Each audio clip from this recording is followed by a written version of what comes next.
আল্লাহ তাআলা জগতে তার বন্ধুদেরকে পাঠান শিক্ষক রূপে, যাতে মানুষকে তারা শিক্ষা দেন। কি শিক্ষা? কোন পথে চললে আল্লাহর সন্তুষ্টি অর্জন করা যায়, কিভাবে মালিকের সন্তুষ্টি অর্জন করা যায়। তার জন্য নামাজ, নামাজের জন্য সন্তুষ্টি না, সন্তুষ্টির জন্য নামাজ, রোজা, হজ, যাকাত, একটা উত্তর খোঁজা, আল্লাহ খুশি না বেজায়। যদি আল্লাহ খুশি হয়ে যায়, আপনার জীবনে কি পাপ করছেন, কি পঙ্কিলতা হয়েছে, মালিকের কিছু আসে যায় না, মাফ। আর যদি আল্লাহ অসন্তুষ্ট থাকে, ছোট্ট একটু পাপ বড় একটা গজব হয়ে দাঁড়াইছে, এটা পার হওয়া যেতেছে। কি সত্য না মিথ্যা?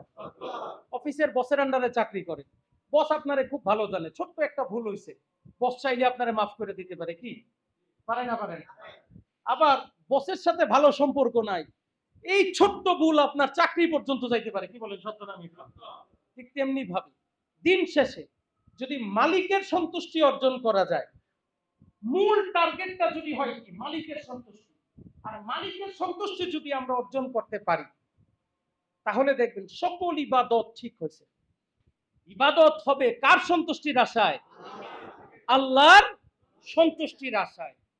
আমরা গন্তব্য ঠিক করতে হবে। প্রথম, যে কোনো মানুষকে তার পূর্ণ গন্তব্য সম্পর্কে জ্ঞান থাকতে হবে। পূর্ণ গন্তব্য কি?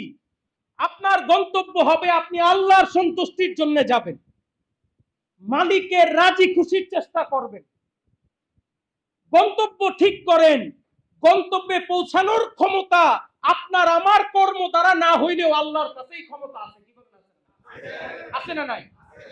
আমি বারবার বলি, আবারও বলি, বনি ইসরাইলের একটি লোক ৯৯টা খুন করার পরে তার মধ্যে অনুশোচনা হইল, সে আল্লাহর কাছে ক্ষমা পাইতে চায়।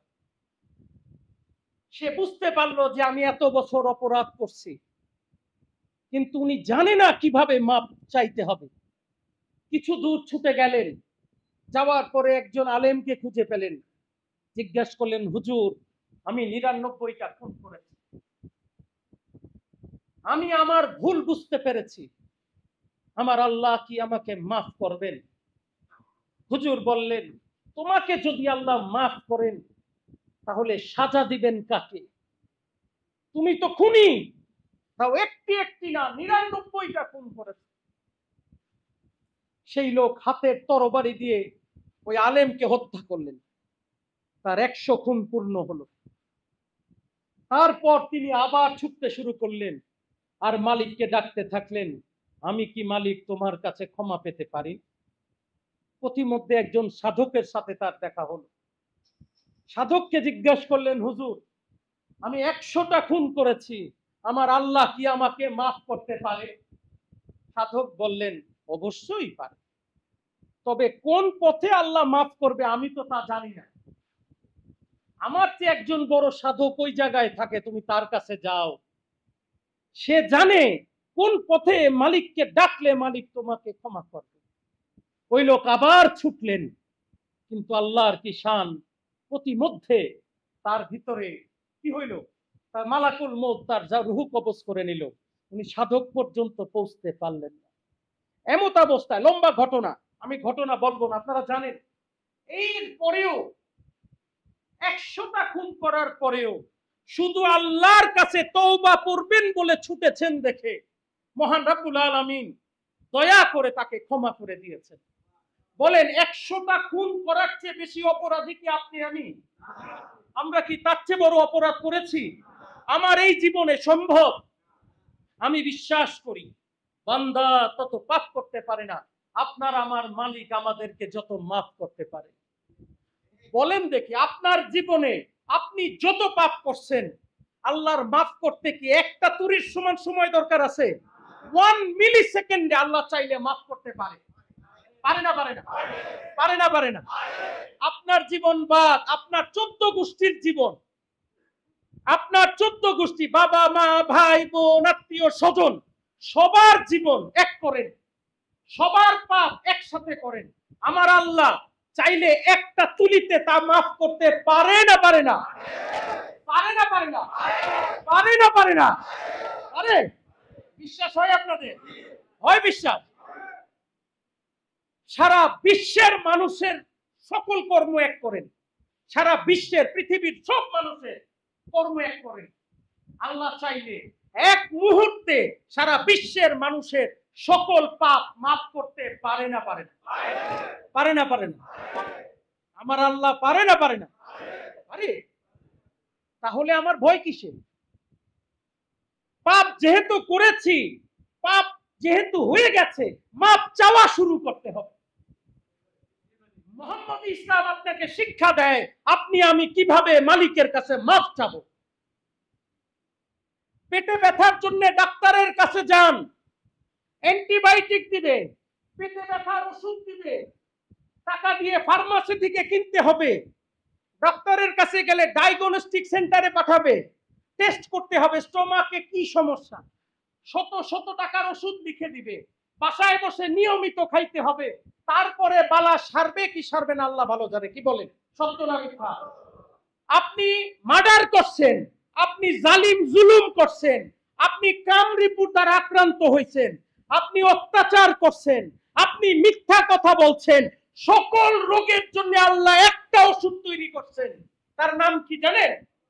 মাফ। বলেন আল্লাহ আমাকে মাফ করে দাও। এইটা হইল ওষুধের নাম। সকল রোগের এক ওষুধ, আল্লাহ তুমি দয়া করে আমাকে মাফ করে দাও, মাফ করে দাও, মাফ করে দাও। এইটা হইল ওষুধ। এই ওষুধ, সকল রোগের এক ওষুধ। আমরা এই ওষুধ ভুলে গেছি। নিজের স্ত্রীর সাথে একটা ছোট ভুল করছি, স্ত্রীকে 10 বার সরি বলতে হয়, স্ত্রী ডানে বামে মুখ ঘুরায় রাখে। কি বলেন, এরকম ঘটনা আমাদের জীবনে আসে না নাই? আসে না নাই? স্ত্রীর সাথে একটা ছোট ভুল হয়েছে, স্ত্রী 2 দিন কথা বলে না স্বামীর সাথে, 2 দিন মুখ ঘুরায় রাখছে। আচ্ছা ভুল হয়েছে বাবা মাফ করে দাও, তাও মাফ করে না। কি বলেন, সত্য না মিথ্যা? নিজের বউয়ের কাছে যতবার মাফ চাইছেন, নিজের সৃষ্টিকর্তার কাছে ততবার মাফ চাইছেন কিনা বলেন? বলেন চাইছেন কিনা? যেই আল্লাহ আপনার আমার সৃষ্টিকর্তা, যেই আল্লাহ আপনার আমার লালনকর্তা, যেই আল্লাহ আপনার আমার রিজিক দাতা, যেই আল্লাহ আপনাকে আমাকে জন্ম দিয়েছেন, যার হাতে আবার আমাকে ফেরত যেতে হবে, তার কাছে কয়বার ক্ষমা চাইলাম, কতটুকু ক্ষমা চাইলাম? আল্লাহ প্রশ্ন করবে না, তুমি কি আমার চেয়ে তোমার স্ত্রীকে বেশি ভালোবেসেছিলা, তোমার সন্তানকে বেশি ভালোবেসেছিলা? তোমার তো সবকিছুর চেয়ে আমি আল্লাহকে তোমার বেশি ভালোবাসার কথা ছিল। তুমি কি করলা? তুমি তো ভুলে গেলা সেই দিনের কথা, যেই দিন তোমাকে আমার সামনে দাঁড়াতে হবে। তুমি তো ভুলে গেলা সেই দিনের কথা, তোমাকে আমি জন্ম দিয়েছি, তোমাকে আমি রিজিক দিয়েছি, আবার তোমাকে আমি মৃত্যু দিব, আবার আমার কাছেই তোমাকে আসতে হবে।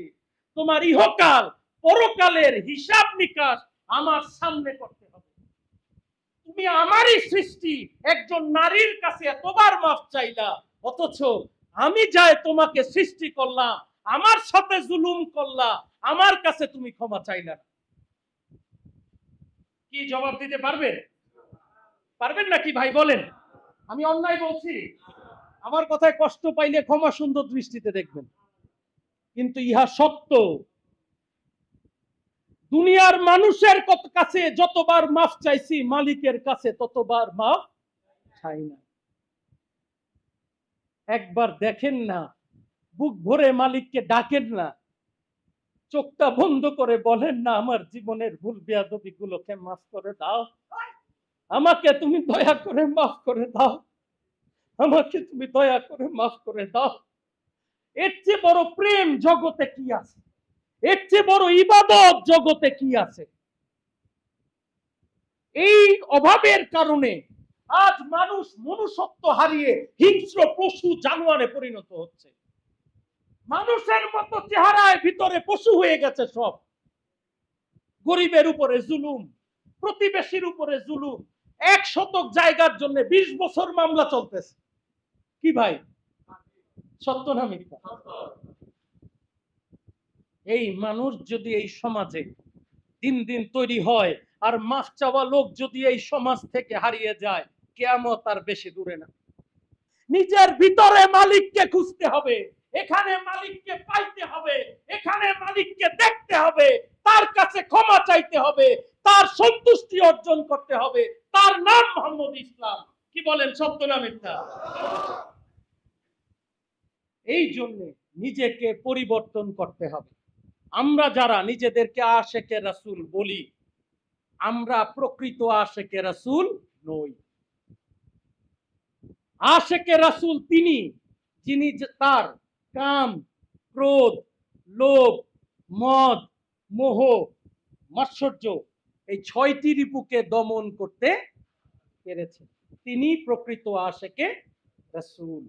আর যিনি নামে আশেকে রাসূল বলেন অথচ নিজের রিপুগুলোকে দমন করতে পারেন নাই, তারা প্রকৃত আশেকে রাসূল নয়। স্কুলে ভর্তি হয়ে 10 বছর পড়তে হয় প্রত্যেকটা ছেলেকে। এখনো বাংলাদেশের স্কুল ব্যবস্থায় আই থিঙ্ক 10 বছরই তো না, 10 বছর এখনো আছে। এসএসসি পর্যন্ত তো স্কুলেই থাকতে হয় এখনো, না কলেজে? ঠিক আছে, জি, 10 বছর থাকতে হয়। 10 বছর স্কুলে পড়তে হবে। আপনার ইচ্ছা, আপনি কি 10 বছরে ক্লাস 10-এ উঠবেন, নাকি 10 বছরে ক্লাস 8-এ উঠবেন, নাকি 10 বছরে ক্লাস 5-এ থাকবেন, নাকি 10 বছরে আদু ভাই হবেন? 10 বছর স্কুলে আপনি অতিক্রম করবেন সত্য, কিভাবে সেটা আপনাকে তৈরি করতে হবে। এটা স্কুল যেখানে এসে আল্লাহর সন্তুষ্টি অর্জন করা যায়। এখানে বিদ্যা আছে, এই বিদ্যা যদি আপনি নিজের ভিতরে ঢুকান, গ্রহণ করেন, আমল করেন, আল্লাহর সন্তুষ্টি অর্জিত হবে। আর যদি তা না করেন, স্কুলে ছাত্র অনেক থাকে, সবাই পাস করে না, কিছু ফেল করে ব্যাকওয়ার্ড রয়ে যায়, কিছু আরো ফেল করে ব্যাকওয়ার্ড রয়ে যায়, কিছু আদুভাই থাকে। আমাদের স্কুলেও দেখছি 3-4 বছর থাকলে, 2 বছরের বেশি থাকলে তো আমরা আদুভাই ডাকছি। স্কুলের মতো যদি এখানে আপনাদের মানদণ্ডের পরীক্ষা হইতো, আল্লাহর কসম বহু আদু ভাই দেখা যায়। তবে মনে মনে রাখেন, আমি গোলাম, মুরিদের সিনা পড়তে পারি। আমার কাছে মুরিদের সিনা পরিষ্কার, কে কোন ভাই, সিনিয়র ভাই, পাশ করা ভাই না আদু ভাই আমি জানি। যে মেয়ে হাড়ির ভাত রাঁধতে জানে, ভাত টিপে এটারে জাউ বানাইতে হয় না, 2টা ভাত টিপ দিলে সে জানে হাড়ির ভাত সিদ্ধ হয়েছে কিনা। মুরিদের সিনা আমার কাছে আসলে আমি জানি এই সিনা মালিকের সন্তুষ্টি অর্জন করতে পারছে না পারে। আপনি মানেন আর না মানেন, আমি মানি। এখানে আসলে আমাদের একটা ব্রত হইতে হবে, আমরা মালিককে খুশি করতে চাই, মালিকের ইচ্ছায় নিজেকে পরিচালিত করতে চাই। আমি আগেও বলেছি, এখনো বলি, আমার ইজ্জত, আমার সম্মান কোনো কিছু আসে যায় না। আমার ইজ্জত কোথায় জানেন? যেদিন আপনি মালিকের সন্তুষ্টি অর্জন করেন। সাধারণভাবে দায়িত্ব দিয়ে গেছেন আপনাকে আল্লাহ রাসূলের পক্ষ থেকে। আমার কোনো কিছু আপনাদের কাছে চাহিদা নাই, একটা চাহিদা, নিজেকে পরিবর্তন, নিজেকে আলোকিত করেন। নিজেকে পরিবর্তন করতেই হবে, না হলে এই সমাজ তো ধ্বংস হয়ে যাবে ভাই। আল্লাহকে ডাকা, মাফ চাওয়া লোক আর এই জগতে থাকবে না, হারিয়ে যাবে। চলেন না আমরা সবাই মিলে চেষ্টা করি নিজেকে পরিবর্তন করি। আপনার চেয়ে বেশি রোগ আপনার সম্পর্কে কেউ জানে না। জানে আপনি কি পাপ করছেন? আপনার স্ত্রী জানে, বাবা মা জানে, সন্তান জানে? কেউ জানে না, আপনি জানেন। তাহলে প্রথম কথা, আপনার রোগ সম্পর্কে আপনি অবগত। জানেন না? জানেন না আপনার রোগ? যিনি কাম রিপুতে আক্রান্ত, পরনারীর প্রতি আকর্ষণে যার অসুবিধা হয়, আপনি জানেন না আপনার পরনারীর প্রতি সমস্যা আছে? জানেন না? জানেন না? যিনি কথায় কথায় মিথ্যা বলার অভ্যাস আছে, তিনি জানেন না আমি একটু পর পর মিথ্যা কথা বলে ফেলি? জানেন না? জানেন? আমার রোগ আমি জানি। এইবার ওই রোগের জন্য শুধু চোখটা বন্ধ করে মালিকরে ডাকা এবং তার জন্য ক্ষমা চাওয়া, ঠিক অনেক কঠিন কাজ। হ্যাঁ, ভাত খাইতে আপনার দিনে কতক্ষণ সময় লাগে? কম কইরা হইলেও 1.5 ঘন্টা তো লাগে, 3 বেলা 30 মিনিট করে খাবার প্রিপারেশন, বসা, খাওয়া। আর এইটার জন্য মাত্র 10 মিনিট বাইর করেন না, প্রতিদিন রাত্রে ঘুমাইতে যাওয়ার সময় চোখটা বন্ধ করে কইরা বলেন, মালিক তুমি মাফ করে দাও। 10 মিনিট বলবেন আমার কেউ ডাকবে। বাচ্চা সন্তান সবটিরে বলবেন আমার কেউ ডাকবি না, মালিকের কাছে মাফ চান। রোগ জানা আছে, ওষুধও আপনার জানা আছে, শুধু প্রয়োগ করা দরকার। আপনি প্রয়োগ করেন, দেখছেন? এটাই মোহাম্মদ ইসলাম। আপনাদের কাছে আমার বিনীত অনুরোধ, আমার এই কথা বলার মতো লোক জগতে খুঁজে পাবেন না। এক সময় আসবে দেখবেন আর কেউ এই কথা বলবে না। সময় থাকতে, দাঁত থাকতে দাঁতের মর্ম বুঝে। সাদামানবাগী ৭১টা বছর এই আলো ছড়াইছে। আমি ওনাকে দেখেছি, মাথার ঘাম পায়ে ফেলে তিনি এই কষ্ট করেছেন কিভাবে আপনি আমি আল্লাহকে। আজ আমি একই দায়িত্ব নিয়ে একই কাজ করছি। আপনাদের কাছে আমি অনুরোধ করি, আসুন আমরা সবাই নিজেকে আলোকিত করি। কে ডাক্তার, কে ইঞ্জিনিয়ার, কে প্রফেসর, কিচ্ছু আসে যায়। আপনার আমার সবার জন্য ৩.৫ হাত মাটি অপেক্ষা করছে। কত বড়, সবাই সালাম দিবে কালকে, আর কেউ কিচ্ছু বলবে। সুন্দর সোহাই দিয়ে মাটি চাপা দিয়ে ছেলেও আর দাঁড়াবে না, বলবে কি জানেন, কবরের সওয়াল জবাব শুরু হয়ে যাইতেছে, আসি ভাই ভাই। আপনি একাই সেই সময়ের আগে চলেন, মালিকের সন্তুষ্টি অর্জন করি। একবার যদি মালিকের খুশি নিতে পারি, যে যার উপরে মালিক খুশি থাকবেন, তার কি কবরে ভয় আছে? তার কি হাসরে ভয় আছে? তার কি মিজানে ভয় আছে? বেশি বেশি করে মহান মালিক আমাদেরকে তার ইচ্ছায় পরিচালিত হওয়ার তৌফিক দান করুন সবাই।